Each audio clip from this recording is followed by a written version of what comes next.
सब्ज मिर्च इंसानी जिस्म में मुदाफ़ियती निज़ाम को मजबूत बनाती हैं। अगर इसे सलाद के तौर पर इस्तेमाल में लाया जाए तो ये हमारे निज़ाम हाजमा को बेहतर बनाती हैं। हरी मिर्च का मिजाज खुश्क गर्म होता है। हरी मिर्च एंटीऑक्सीडेंट से भरपूर होती है। इसमें vitamin A, vitamin B 6, vitamin C, vitamin K और इसके अलावा मिनरल्स जैसे potassium, zinc, manganese, copper, iron पाए जाते हैं। इसमें प्रोटीन, फैट और फाइबर नहीं होते। कार्बोहाइड्रेट बहुत कम होता है। एक मीडियम साइज मिर्च में सिर्फ 2 ग्राम होता है।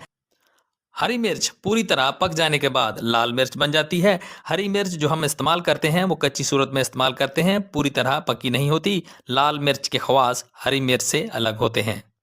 हरी मिर्च जल्द की खुश्की को दूर करती है। जिन लोगों को गैस का मसला हो वो खाने में हरी मिर्च का इस्तेमाल करें, इससे इनको फायदा होगा। हरी मिर्च को खाने पकाते हुए आखिर में शामिल करना चाहिए ताकि इसकी गजाइत और